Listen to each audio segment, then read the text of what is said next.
తను ఇష్టం వచ్చినప్పుడు రాని. అలా కాదురా, అప్పుడంటే అది ఒట్టి మనిషి, ఇప్పుడది నిండు మనిషి. తన కడుపులో మన వంశాంకురం పెరుగుతున్నాడు. వారసుడి కోసమైనా నువ్వు వెళ్ళాలి నాన్నా. నేను వెళ్ళకపోతే కడుపులో ఉన్న బిడ్డకు నష్టం ఏంటి? నష్టమేరా. ఎందుకంటే ఆ నాయుడు బావ తక్కువడు కాదు, ఆస్తి కోసం ఏవైనా చేస్తాడు.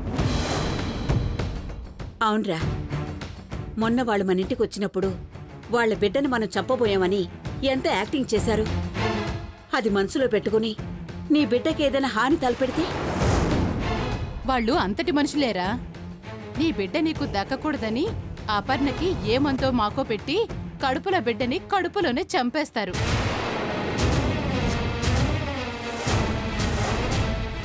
ఆ తర్వాత నువ్వు మేము ఏడవడం తప్ప ఇంకేం చేయలేవురా.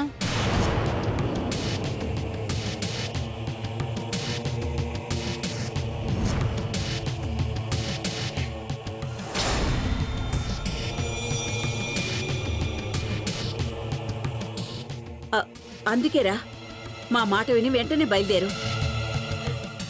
ఎంత గొడవైనా సరే అప్పనని తీసుకురా, రానంటే ఈడ్చుకురా. మీ అత్తయ్య నాయుడు బావా ఎవ్వరడ్డొచ్చినా సరే వదలకు.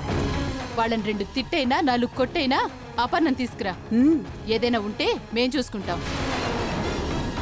మీరు చెప్పింది నిజమే. నా బిడ్డ కోసమైనా వెళ్తాను. ఇప్పుడే బయలుదేరతాను. వెళ్ళు.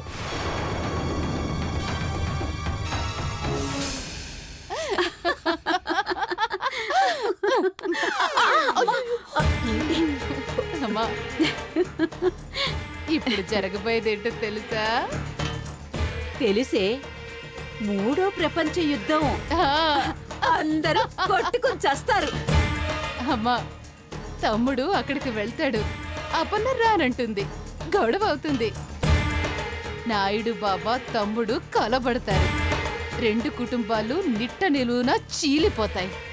అర్జున్ ఒక్కడే తిరిగొస్తాడు, అపర్ణకి విడాకులిస్తాడు.